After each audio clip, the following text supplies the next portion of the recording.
Hello, everyone. I'm happy to be here with you all on this World GIS Day. It's a good time to come together to celebrate the useful technology that is the geographic information system.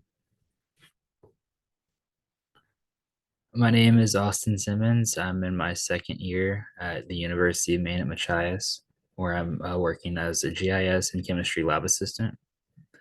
And I'm just a few credits away from getting a GIS certification.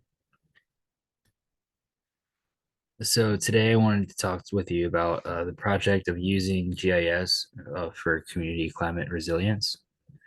GIS tools have the potential to improve understanding of an area, and communities can use this understanding for better planning in their area. And how our project started was in the spring of 2022.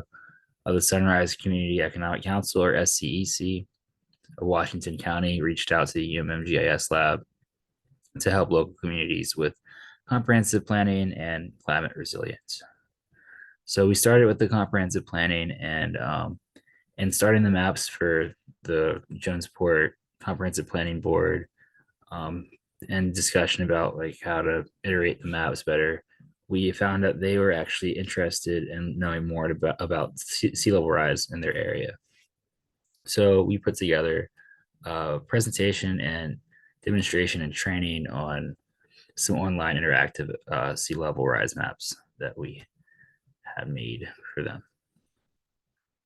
Um, so this is actually a part of the presentation about the sea level rise that was presented to the Conference and Planning Board of Jonesport. And the fundamentals are that with climate change and global warming, flooding is getting worse and the sea level is rising. And also, storms are getting more frequent and stronger. And so this is the information that we wish to provide the community with so they're better prepared to react to these situations.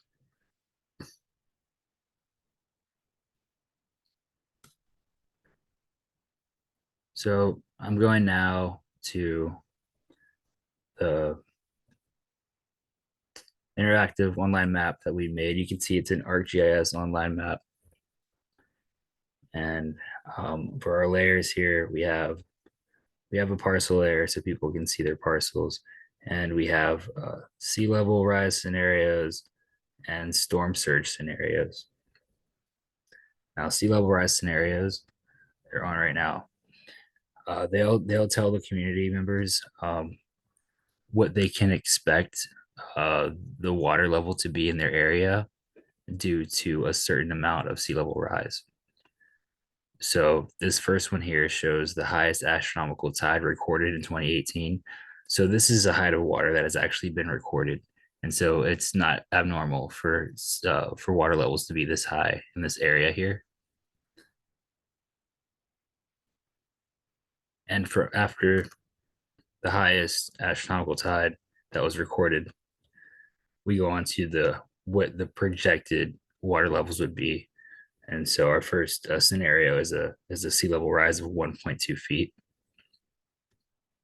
which we can see will lead to a little bit more water moving in. People have to worry a little bit more about what parts of their property are being flooded. And from there, we actually go to scenario of 1.6 feet. And this is actually represents the baseline base flood elevation, which is a figure made by FEMA, which is supposed to represent a flood that would only occur once every 100 years. So that's what that's supposed to represent, is a flood that would occur once every 100 years. But in this area of Washington County, we've actually seen uh, storms greater than this or flooding greater than this 3 times in the past 4 years, indicating that this once in 100 year scenario that like they're implying is just not accurate. This is more of the reason that we felt like we should help this community, give this community more tools to make better decisions as far as sea level rise goes. And after that, we go to 3.9, which you can see at that point, if you're expecting a sea level rise of 3.9, then you do not want to build any infrastructure here. So what these maps are doing is letting the community know where to expect a flood at given a certain elevation. And in the Gulf of Maine, the sea level is projected to increase by a foot every year. So if you're planning on having a long-term establishment, you would not want to put it anywhere that could be affected in a sea level rise of 3.9 feet.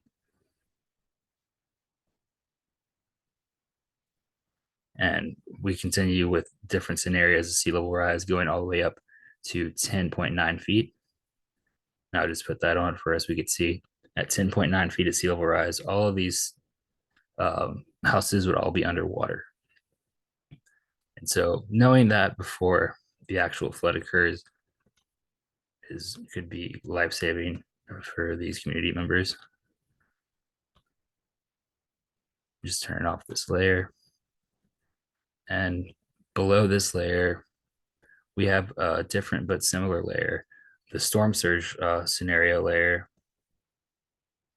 And what this is actually showing is where you could expect water level rise.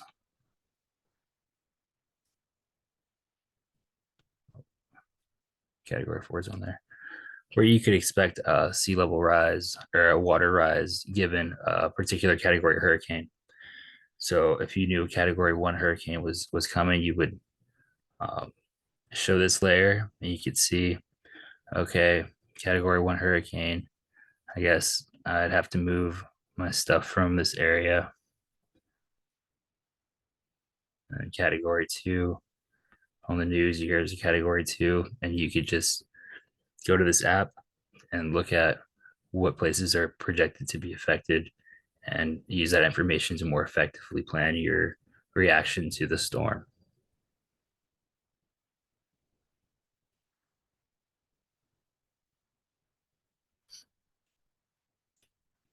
And when we train the comprehensive planning committee to use this app, a lot of them were actually using their mobile devices, which was an interesting, unexpected event.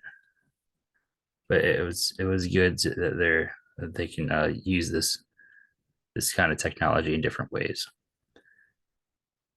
Um, and so they were actually the town of Jonesport was planning some development at a place called Henry's Point, and so they asked for a contour map showing sea level rise at that particular spot so they could present it to their engineer who was actually working on building the infrastructure. And so this is that map that we presented to them using the same data that was used for the interactive map, just in contour form. You can see at the bottom here we have the highest astronomical tide, and then we have the BFE right here. And from then you can see the water would go up and up as the sea level rise increased. And this was given to their engineer to consider development. Okay. Thank you guys. I hope you guys are more appreciative now of how you could actually use these GIS systems to help communities. Thank you.